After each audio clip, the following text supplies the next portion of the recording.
যে আপনার কাছে গত রাত্রের এশার নামাজের অতটা মূল্য ছিল না, আজকের রাত্রের তারাবিটা আপনার কাছে যতটা মূল্যবান। আপনি তারাবিটাকে এমনভাবে গ্রহণ করেছেন, আমাদের হুজুর সমাজ এটা বোঝা যায় যে প্রচার মানুষকে অনেক মিথ্যাকে সত্য বলে বিশ্বাস করে। প্রচার আমাদের হুজুররা যখন একতরফা প্রচার করেছে এতদিন, যার ফলে আপনার কাছে ওটাই সত্য বলে মনে হয়েছে, এই জন্য আমাদের কথাকে মিথ্যা মনে হয়। আপনি জেনে নেন যে আমাদের সমাজ এই হুজুর মানে এমন হয়তো কথা পেশ করেছে তারাবি সম্পর্কে, যার ফলে একটা মুসলিম তার কাছে এশার সালাতের গুরুত্ব নাই, ফজরের সালাতের গুরুত্ব নাই, তার কাছে তারাবির গুরুত্ব এত। কি বলা হয়েছে তাদেরকে? একটা মিথ্যা প্রচার। এটা বলা হয়েছে যে যদি কোনো ব্যক্তি তারাবি না পড়ে তা তার সিয়াম কি হবে, তার রোজার সাক্ষী হচ্ছে তারাবি। বুঝেন, এটা একটা মিথ্যা প্রচার। অথচ দুইটা পৃথক পৃথক ইবাদত। সিয়াম হচ্ছে ফরজ আর তারাবি হচ্ছে অতিরিক্ত। আল্লাহ বলেছেন, রাসূল বলেছেন, যেই ব্যক্তি রমজান মাসে যদি অতিরিক্ত তারাবি পড়ে তাহলে তার এই নেকি, যদি পড়ে।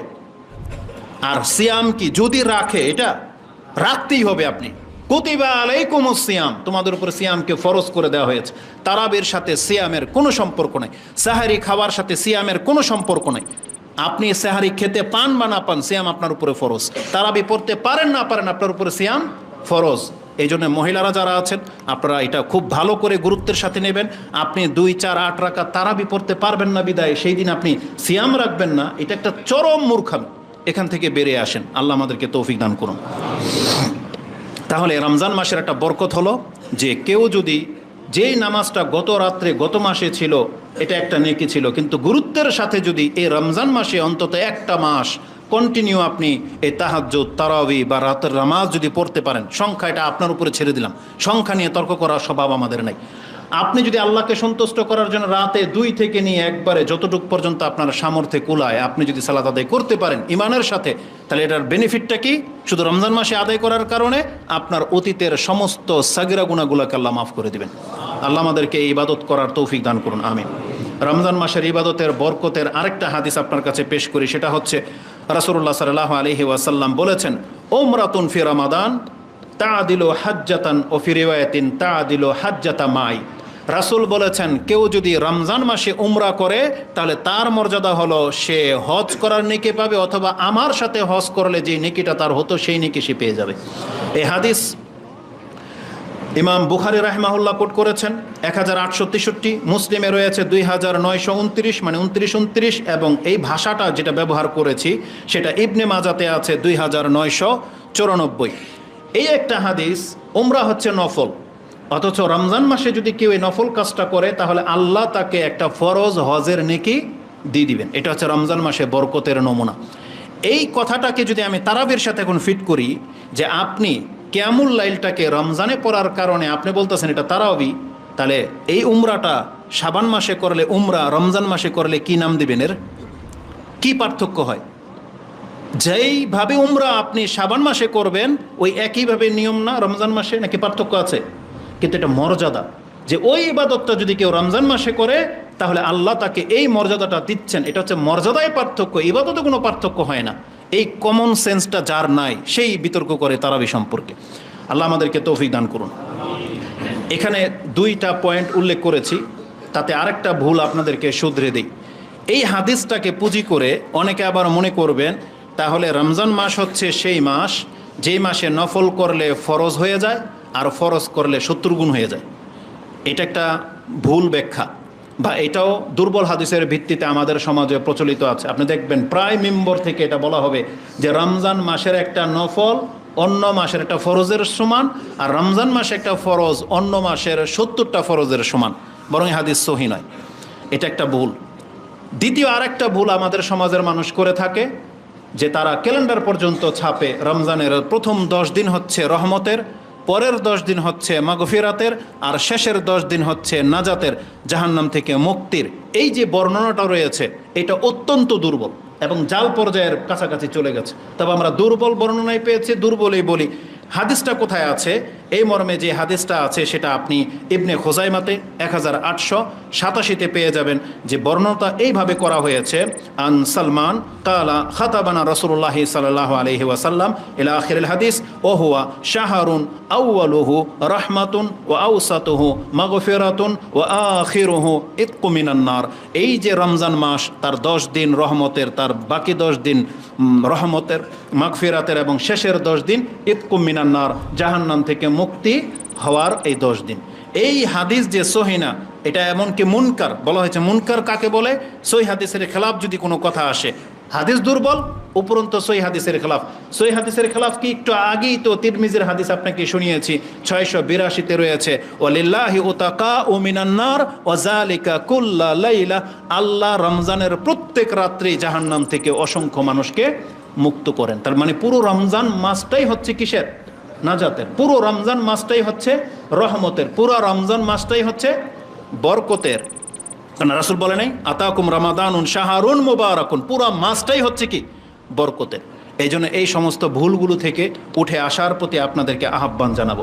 এই যে দুঃখ লাগে, দেখেন আমাদের জাতি যদি সঠিক শিক্ষাটা রাখতো, তাহলে যতগুলো কথাই ভুল শুধরানোর ক্ষেত্রে ব্যবহার করেছি, এখানে কিন্তু আমরা অন্যান্য অনেক কথা বলতে পারতাম।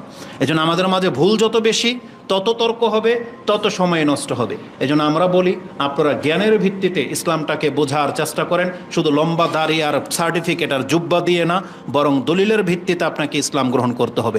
এই জন্য এই কথা বলবেন না দুই একটা ফজিলত অন্য অন্য ইবাদতের চাইতে বেশি হলেই রমজানে দান সাদকা। এই জন্য অধিকাংশ মানুষ কি করে, রমজানের আগের দিন একজন মানুষ মরে যাবে, দান করবে না, বলছে একদিন বাকি আছে তো একদিন পরে করব। এটা একটা মূর্খামি। যখন দান করবেন তখনই নেকি। এই জন্য আল্লাহ সুবহানাহু ওয়া তাআলা আমাদেরকে নেকি দিতে কার্পণ্য করেন না, বরং আমরা ইবাদত করতে কার্পণ্য করি। নিঃসন্দেহে রমজানকে আপনি প্রাধান্য দিবেন, কিন্তু প্রয়োজন যখন আসবে যে কোনো কল্যাণকর কাজ আমাদেরকে তখনই করতে হবে। আল্লাহ আমাদেরকে তৌফিক দান করুন। শুধু ওই যে রমজান মাসের স্ট্যাটাস দিয়ে রমজান মোবারক, এটা অধিকাংশ বেনামাজি ফেসবুকে শুধু এইটাই বলে। আপনারা কি জানেন অমুক তারিখে চাঁদ উঠবে? এই যে প্রথম রমজানের সুসংবাদ দিতে পারবে, আল্লাহ তার জন্য জান্নাতের ফয়সালা করে দিয়েছে। মানুষ শুধু এগুলো নিয়ে পড়ে আছে। ও সিয়াম রাখবে না, সালাত আদায় করে না, ও রমজান মোবারক, ওই গজল, ওই কোরিওগ্রাফি, এগুলো স্ট্যাটাস দিয়ে ও জান্নাত পেতে চায়। এত সহজ। বরং আপনাকে একটা ছোট্ট করে কথা বলে দিই, রমজানকে মূল্যায়ন করতে হবে আপনার ঈমান এবং আমল দিয়ে। ঈমান এবং আমল দিয়ে মূল্যায়ন করতে হয়, নাহলে আল্লাহ সুবহানাহু ওয়া তাআলার কাছে এই চেহারা, এই ভাষা, এই দেশাচার, এগুলোর কোনো মূল্য নাই, যেগুলো আমাদেরকে কঠিনভাবে সতর্ক করে দেওয়া হয়েছে। রমজানকে আপনি মূল্যায়ন করবেন 5 ওয়াক্ত সালাতের মাধ্যমে, হিফাজতের সাথে। রমজানকে মূল্যায়ন করবেন যাদের টাকা হয়ে গেছে, যারা জাকাত দিয়ে থাকেন, তারা সাধারণত রমজানকেই বেছে নিয়েছেন। অতএব তাহলে আপনি আপনার জাকাতকে সূক্ষ্মভাবে হিসাব করে রমজানের মধ্যে আপনি আদায় করে দেন। রমজানের হুরমতকে আপনি রক্ষা করবেন সিয়ামকে হেফাজতের মাধ্যমে। এগুলো হচ্ছে ইবাদত। আমাদের চরিত্রটাকে ঠিক করে, ভাষা, অভ্যাস, স্বভাব, এগুলোকে শুধরিয়ে আমাদেরকে রমজানকে মূল্যায়ন করতে হবে। এই যে কথাগুলো বলেছি, এবং আমি ছোট্ট ব্যক্তি হিসাবে আমি কোরআন সুন্নাহ যতটা স্টাডি করি, আপনাদেরকে একটা কথা বলে রাখি, অনেক বড়রাও বলেছে, আপনারা হয়তো গুরুত্বের সাথে নেননি। একজন ব্যক্তি যদি মনে করে যে আমি নাজাত পেতে চাই সহজে, আর আমি সব থেকে আল্লাহর কাছে শ্রেষ্ঠ বান্দা হতে চাই, আমার জন্য রাস্তা কি? আপনাকে আমি যদি এক কথায় বলি, তাহলে রাস্তা হচ্ছে 5 ওয়াক্ত সালাত। রাস্তা হচ্ছে আপনার উপরে যা ফরজ করা হয়েছে, আপনার কাছে 2.5 টাকা দেওয়ার মতন ফরজ হয়ে আছে, মানে জাকাত 2.5 টাকা আপনার এসেছে, 250 টাকা এসেছে জাকাত। আপনার এই 250 টাকা আল্লাহর কাছে সব থেকে দামি, আপনার নাজাতের জন্য সব থেকে পাওয়ারফুল ইবাদত। রমজান মাস চলে আসছে, রমজানের সিয়াম রাখা এর চাইতে দামি কোনো ইবাদত নাই। আর যাদের হজ ফরজ হয়ে গেছে, হজ জীবনে একবার করে নেবেন, এর চাইতে মূল্যবান কোনো ইবাদত নাই। তার মানে আমি ইসলামটাকে আপনার কাছে তুলে ধরেছি। এই ইসলামের 5টাই রুকুন। জীবনে কোনোদিন ভেবেছেন এত কিছু থাকতে আল্লাহ পিলার হিসাবে এই 5টা ইবাদতকে কেন বেছে নিলেন? আল্লাহ কেন সালাতকে আমুদ বলেছেন? এটা হচ্ছে ইসলামের পিলার। কেন আল্লাহ সুবহানাহু ওয়া তাআলা এর সাথে যাকাত, সিয়াম, হজকে আল্লাহ গুরুত্ব দিয়েছেন? জিহাদকে কেন আনা হয় নাই? দান সাদকাকে কেন আনা হয় নাই? এগুলো সবই ভালো ভালো ইবাদত, কিন্তু আল্লাহর কাছে পিলারের চাইতে দামি কিছু নাই। ওই ব্যক্তি মূর্খ বা অধম যেই ব্যক্তি পিলারকে মূল্যায়ন করে না, অথচ ডিজাইনকে মূল্যায়ন করে। যে ব্যক্তি ডিকোর দেখে, রং দেখে, কিন্তু পিলার দেখে না, অথচ একটা বিল্ডিং, একটা কাঠামো টিকে আছে পিলারের উপরে, এটা যদি নড়বড় হয় আপনার এই চুনকাম কোনো কাজে আসবে না। এই জন্য আপনার রং চং যা কিছু আপনারা দেখান না কেন, দেশাচার, এগুলো কোনো ভ্যালু আসবে না যদি আপনার ভিত ঠিক না থাকে। এই জন্য আমি আবারও বলি, এই 5 ওয়াক্ত সালাত এর চাইতে দামি নাজাতের কোনো ইবাদত কোনো ব্যক্তির কাছে নাই। যদি নামাজ যার কাছে নাই, তার কাছে কিছুই নেই আপনি ধরে নেন।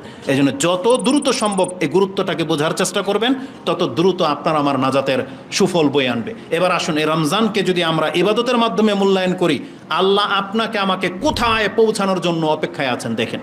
আল্লাহ পৌঁছাতে চান আপনাকে আমাকে কোথায়? যদিও আমি আর আপনি কোনোদিন আবু বকর সিদ্দিক রাদিয়াল্লাহু তাআলা আনহুকে দেখি নাই, যদিও আমি আপনি ওমর, ওসমান, আলী রাদিয়াল্লাহু তাআলা আনহুমাকে দেখিও নাই, তাদের মতো ইবাদতও করতে পারবো না, কিন্তু যেই মর্যাদা আল্লাহ তাদেরকে দিয়ে দিয়েছেন, আল্লাহ আমাদের জন্যও সেই মর্যাদার একটা পদ্ধতি, একটা রাস্তা রেখে দিয়েছেন, এবং অত্যন্ত সহজ রাস্তা। তাহলে আবু বকর সিদ্দিক রাদিয়াল্লাহু তাআলা আনহু তিনি তাহাজ্জুদ আর তারাবিকে পার্থক্য করতেন, এটা প্রমাণ আপনি করবেন। যে আপনার কাছে কি প্রমাণ আছে যে তারা ওই তারাবি পড়তো আলাদা আর তাহাজ্জুদ পড়তো আলাদা? যে রাতের মর্যাদা হলো 1000 মাস থেকে উত্তম। কেন? এই কোরআনের কারণে। এই রমজান মাসকে বরকতময় করে দেওয়া হয়েছে কোরআনের কারণে। যে দেহের উপরে কোরআনটা নাজিল হয়েছিল, সে মুহাম্মদুর রাসূলুল্লাহ সাল্লাল্লাহু আলাইহি সাল্লাম, তার দেহটাকে বরকতময় করে দেওয়া হয়েছে। যার ঘামে ছিল পর্যন্ত বরকত, যার থুতুতে বরকত, আল্লাহ সুবহানাহু ওয়া তাআলার এই কালামের কারণে। এই কোরআন, এই পুরো মাসটাকে বরকতময় করে দেওয়া হয়েছে। রাসূলুল্লাহ সাল্লাল্লাহু আলাইহি ওয়াসাল্লাম কোরআন প্রাপ্ত হওয়ার কারণে একদিন সিয়াম রাখতেন। আল্লাহ বলেছেন প্রত্যেকটা মুমিনকে পুরা মাস তোমাদেরকে সিয়াম রাখতে হবে, কারণ এটা হচ্ছে কোরআনের মর্যাদা। এটাকে আল্লাহ সুবহানাহু ওয়া তাআলা কোরআনকে এতটা সম্মান দিয়েছেন যে যেই মাসে কোরআন নাজিল হয়েছে সেই পুরা মাসটা তোমাদেরকে শুকরিয়া স্বরূপ আল্লাহর সিয়ামে কাটাতে হবে। এটা হচ্ছে সেই মাস। তো আল্লাহ সুবহানাহু ওয়া তাআলা তার কালামের দ্বারা এই মাসটাকে বরকত করে দিয়েছেন। যেমন কি রাসূলুল্লাহ সাল্লাল্লাহু আলাইহি ওয়াসাল্লাম বলেছেন, আতাকুম রামাদানু শাহরুন মুবারাকুন, তোমাদের কাছে একটা মাস এসেছে, সেটা হচ্ছে রমজান মাস, বরকতের মাস। তাহলে এই মাসটা হয়েছে বরকতের মাস। যেই হাদিসটি আপনি হাদিসটি আপনি নাসাইতে 2106, আহমদে 7148 পাবেন, মিশকাতে হাদিসটি আপনি 1962 পাবেন। এই রমজান মাস বরকতের বেশ কিছু দিক রয়েছে। রমজান মাস যেমন বরকতের, তেমনি পুরো মাসটা হচ্ছে নাজাতের। এটাকে মাথায় রাখেন, কারণ রমজান সম্পর্কে কথা বলার কিন্তু বহু আছে। 2-3 ঘন্টা লেগে যাবে যদি আজকের খুতবা পুরা হক নিয়ে আদায় করা হয়, কিন্তু আমাদের হাতে সে সময় নেই। এই জন্য মূল পয়েন্টগুলো শুধু আমি আপনাদের কাছে তুলে ধরতে চাচ্ছি, যদিও সেটা জানেন। তা রমজানের একটা বৈশিষ্ট্য হচ্ছে, রমজান মাস হচ্ছে বরকতের মাস, রমজান মাস হচ্ছে নাজাতের মাস। রাসূলুল্লাহ সাল্লাল্লাহু আলাইহি ওয়াসাল্লাম তিনি বলেন, ওয়ালিল্লাহি উতাকাউ মিনান নার ওয়া যালিকা কুল্লা লাইলা। এটা ইমাম তিরমিজি কোট করেছেন 682 নম্বরে রয়েছে, 682 যে রাসূলুল্লাহ সাল্লাল্লাহু আলাইহি ওয়াসাল্লাম বলেছেন, রমজানের প্রত্যেকটা দিন মানে রাত এমন যে আল্লাহ সুবহানাহু ওয়া তাআলা প্রতিদিন অসংখ্য মানুষকে জাহান্নাম থেকে মুক্তি ঘোষণা করে থাকেন। তাহলে রমজান মাস হচ্ছে নাজাতের মাস, ক্ষমার মাস। এভাবে রমজানের বেশ কিছু বৈশিষ্ট্য রয়েছে। রমজান মাস বরকত রহমতের মাস হওয়ার দিক থেকে আরেকটি পয়েন্ট হলো, কোন দিক থেকে আপনি বুঝবেন যে রমজান মাস বরকতের মাস? কিভাবে আপনার আমার জীবনে বরকত আনে? খুব সূক্ষ্মভাবে লক্ষ্য করলে দেখবেন, রমজান মাসের যে সেহরের সময়টা আছে না, রাসূল বলেছেন তোমরা সাহারি গ্রহণ করো, কারণ ওই সময়ে সেহরিতে পর্যন্ত আল্লাহ বরকতের ব্যবস্থা রেখেছেন। ফাইন্না ফি সুহুরি লা বারাকা, নিশ্চয়ই সাহারির মধ্যে তোমাদের জন্য বরকত রাখা হয়েছে। সেই সময়টাও বরকতের, এবং সেই সময় খাদ্য গ্রহণ করাটা এটাকেও বরকতের বলে দেওয়া হয়েছে। এই জন্য অলসতা নয়, চেষ্টা করবেন অন্তত একটা খেজুর হলেও সাহারের সময় উঠে খাওয়ার, এবং ওটা হচ্ছে দোয়া করার গুরুত্বপূর্ণ একটা সময়। তা রমজান মাস বরকতের কোন দিক থেকে? আল্লাহ সুবহানাহু ওয়া তাআলা এই মাসের কতক ইবাদতে এতটা সম্মান রেখেছেন যেটা আপনার নেকিতে বরকত হবে। এর মর্মে একটা হাদিস আপনি নিয়ে নেন, যে রাসূলুল্লাহ সাল্লাল্লাহু আলাইহি ওয়াসাল্লাম বলেছেন, মান কামা রামাদানা ঈমানান ও ইহতিসাবান গুফিরা লাহু মা তাকাদ্দামা মিন যামবি। যেই ব্যক্তি শুধুমাত্র রমজান মাসে কিয়ামুল লাইল করবে ঈমান বিশ্বাস নিয়ে এবং আল্লাহ সুবহানাহু ওয়া তাআলার কাছে নেকির প্রত্যাশা রেখে, এর মর্যাদা হলো শুধু এই একটা মাসের রাত্রের নফল ইবাদত, তার অতীতের সমস্ত সাগিরা গুনাহগুলোকে আল্লাহ মাফ করে দিবেন। এই হাদিস ইমাম বুখারী কোট করেছেন এবং ইমাম মুসলিম কোট করেছেন। মুসলিমে হাদিসটি 1664 এবং বুখারীতে হাদিসটি 37 রয়েছে। তার মানে একটা মাসের নফল ইবাদতের মর্যাদা হলো যে আমাদের অতীতের সমস্ত ছোট গুনাহগুলোকে আল্লাহ সুবহানাহু ওয়া তাআলা ক্ষমার ঘোষণা করে দিয়েছে। আমরা যখন এমন কোনো কথা পেশ করি যা আপনি জানেন, তখন লক্ষ্য করবেন আসলে কি বোঝাতে চেয়েছি। এখানে অনেকগুলো কথা বলার থাকতে পারে, কিন্তু এখানে আমি আপনার জানাশোনা একটা বিষয় কেন পেশ করলাম, যে বরকত বোঝাতে গিয়ে রাতের তারাবিকে নিয়ে আসছি কেন, আপনাকে জানতে হবে। কারণ অধিকাংশ মানুষ, অনেকে আছেন যারা আমাদের কথার মর্ম বুঝেন না বা গুরুত্ব দেননি, বরং আপনাকে লক্ষ্য করে দেখতে হবে প্রত্যেকটা কথার পেছনে একটা সঠিক আকীদা এবং একটা ভুল মেসেজ থাকে। আমরা চাচ্ছি আপনাদের সেই ভুল মেসেজটা দূর হয়ে যাক, সঠিকটা আপনারা গ্রহণ করেন। এই যে তারাবি নিয়ে যারা বাড়াবাড়ি করেন স্ট্যাটাসে, নেট দুনিয়ায় এবং চায়ের স্টলে বা রাস্তাঘাটে বসে তর্ক যে করে 8 রাকাত না 20 রাকাত, কোনটা নিয়ম, কখন পড়বেন, কত রকমের প্রশ্ন। আপনাদেরকে এই ছোট্ট একটা পয়েন্ট এখানে উল্লেখ করি, আপনার বিদ্যা বুদ্ধিকে আগে সঠিক করেন। আমাদের বুঝ যেটা সেটা আমরা সবসময় বরাবর আপনাদের কাছে পেশ করি। হাদিস একটাই, কিন্তু দেখবেন দুই পক্ষ দুইভাবে গ্রহণ করেছে। আমাদের বুঝ যারা নেবেন তাহলে আমাদের মতো তাদেরকে চলতে হবে, আর যারা অন্যান্য ওলামাদের বুঝ নেবেন তো তাদের ঘরানার অনুসারী আপনি। যারা কোরআন সুন্নাহকে অনুসরণ করবেন এবং সালাফদের অনুসারী, তারা জেনে নেন সালাফদের কাছে রাতের নামাজ বলে একটা নামাজ আছে, যেটাকে আপনি তাহাজ্জুদ হিসেবে জানেন, যেটাকে আপনি তারাবি হিসাবে জানেন, যেটাকে আপনি ওয়েতের হিসাবে জানেন, যেটাকে আপনি কিয়ামুল লাইল হিসেবে জানেন, যেটাকে আপনি কিয়ামে রামাদান হিসাবে জানেন। আমরা বলতেছি আপনাকে সেটা একটাই নামাজ, তার ধরন অবস্থার উপরে ভিত্তি করে তাকে ভিন্ন ভিন্ন নাম দেওয়া হয়েছে। যেমন যেই নামাজটা গতকালও ছিল, আজকে আপনি তারাবি হিসাবে পড়েছেন, এই নামাজটা গতকালও ছিল, কিন্তু আপনি সেটাকে তাহাজ্জুদ হিসাবে জানতেন। কিন্তু এটা হচ্ছে কিয়ামুল লাইল, মানে রাতের কিয়াম, রাতের সালাত, এটা হচ্ছে আসল নাম। এশার সালাতের পর থেকে নিয়ে ফজর পর্যন্ত একজন ব্যক্তি যত রাকাত নামাজ পড়ে, ওই সর্বশেষ যখন সে বেতের পড়ে নেবে, তখন গণ্য হবে যে আজকে আমি এত রাকাত কিয়ামুল লাইল করেছি, আজকে আমি এত রাকাত কিয়ামে রামাদান করেছি, আজকে আমি এত রাকাত বেতের পড়েছি। কেন সে বলবে যে আমি বেতের পড়েছি? কারণ 2 রাকাত করে পড়তে পড়তে যখন সে বেজর সংখ্যাটা পুরা করে ফেলে, তখন এই নামাজটার নাম হয়ে যায় ওয়েতের। এটাই ওয়েতের। ওয়েতের মানে বেজর, মানে এই রাতের নামাজটা সাধারণত বেজর হয়। যেমন মাগরিবের নামাজ কয় রাকাত? 3 রাকাত, এটা বেজর সংখ্যায় আছে।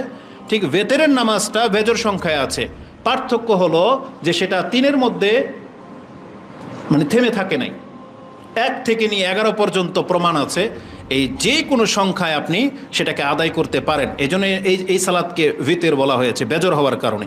এটাই যখন কদরের রাত্রে আপনি আদায় করবেন, সেটা কিয়ামে কদর হয়ে যাবে, লাইলাতুল কদরের সালাত হয়ে যাবে। কিন্তু নামাজ কিন্তু এইটাই। এই কথাটাকে, একটা সহজ কথাটাকে প্রমাণ করার জন্য বহু দলিল আছে, এটি স্পষ্ট। আমি একটা নুকতা আপনার কাছে পেশ করি, যদি আপনার বিদ্যা বুদ্ধি ঠিক থেকে থাকে আপনি কথা স্পষ্ট বুঝতে পারবেন। ইমাম তিরমিজি রাহিমাহুল্লাহ তিনি একটা আসার উল্লেখ করেছেন আবু বকর সিদ্দিক রাদিয়াল্লাহু তাআলা আনহু সম্পর্কে, যেটা আপনি 794-তে পেয়ে যাবেন, যে কানা আবু বকর রাদিয়াল্লাহু তাআলা আনহু, তার চরিত্র ছিল ইউসাল্লি ফিল 20 মিন রামাদানা কাসালাতিহি ফি সাইরাস সানা ফাইদা দাখালাল আশরু ইজতাহাদা।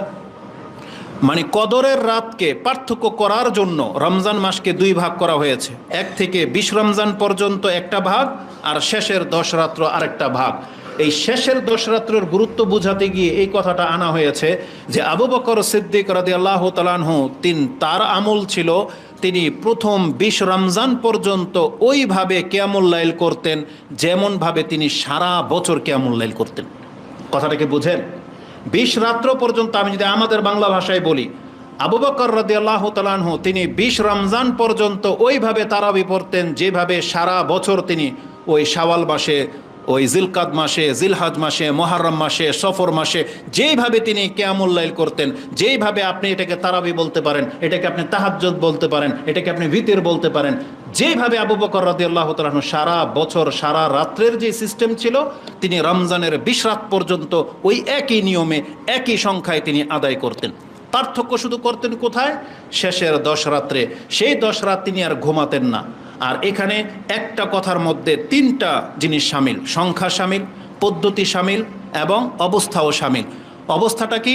যে তিনি সারা রাত জেগে থাকতেন না, কারণ সারা রাত জেগে থাকা এটা রাসূলের সুন্নাহ না, বরং শুধুমাত্র শেষের 10 রাত জেগে থাকে এটা হচ্ছে রাসূলের সুন্নাহ সাল্লাল্লাহু আলাইহি ওয়াসাল্লাম।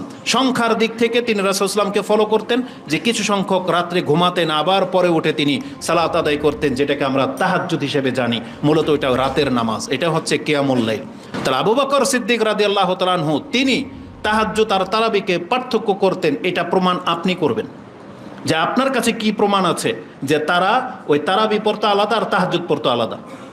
বরং এই জাতি কবে এগুলো থেকে শুধরাবে? একই নামাজ কেন আপনি নিজের উপরে পেরেশানি নিচ্ছেন? যেই নামাজটাকে ইমাম সহজের জন্য আপনাকে জামাতবদ্ধ হয়ে পড়িয়ে দিচ্ছে, আর আপনি বলতেছেন এটা তারাবি, আবার গিয়ে আপনি তাহাজ্জুদ পড়েন না। এরকম না, মূলত আপনি চাইলে এই কিয়ামুল লাইল শেষ রাত্রে গিয়ে আরও 2 রাকাত 4 রাকাত পড়তে পারেন, কিন্তু এটা পৃথক ভেবে না। এই পুরাটাই হচ্ছে একটাই নামাজ, শুধু সংখ্যা বাড়লো। মসজিদে পড়ে গেলেন 8 রাকাত, আর ঘরে গিয়ে আবার যখন 4 রাকাত পড়লেন, তখন আপনি এইভাবে সকালে ব্যক্ত করতে পারবেন না যে আমি 8 রাকাত তারাবি পড়েছি, 4 রাকাত তাহাজ্জুদ পড়েছি। এটাই হচ্ছে অজ্ঞতা, কারণ আপনার নিয়তের মধ্যেই সমস্যা বা শিক্ষাটার ভাষাটার মধ্যেই সমস্যা। অথচ উচিত ছিল আপনি বলতেন, হ্যাঁ গতকালকে আমি 14 রাকাত তাহাজ্জুদ পড়েছি, হ্যাঁ জায়েজ ছিল। গত রাত্রে আমি 14 রাকাত তারাবি পড়েছি, চলবে। গত রাত্রে আমি 15 রাকাত ভিতর পড়েছি, চলবে। কারণ নামাজ একটাই, শেষে গিয়ে কাউন্ট হবে ফজরের সময় যে আপনি আজকে রাত্রে কি করলেন। আশা করি যদি বুঝে থাকে তাহলে এটা নিয়ে কোনো তর্ক নয়। আর আপনার জন্য চেষ্টা থাকতে হবে সর্বোচ্চটা আদায় করা। আর রাসূলুল্লাহ সাল্লাল্লাহু আলাইহি ওয়াসাল্লাম যেভাবে আদায় করতেন সেভাবে আদায় করবেন। যদি আপনার ক্ষমতা থাকে তাহলে করে দেখান, রাসূলের মতো 8 রাকাত পুরো করে দেখান। স্প্রিংয়ের মতো 20 রাকাতের চেয়ে রাসূলের মতো 8 রাকাত, এটা আপনার জন্য উত্তম হবে। এটাই আমরা শিক্ষা পাচ্ছি। আল্লাহ আমাদেরকে তৌফিক দান করুন, আমিন। তাহলে এটা ছিল রাতের সালাত, এটা একটা নফল সালাত, কিন্তু মানুষ এটাকে এতটা বেশি গুরুত্ব দিয়ে ফেলেছেন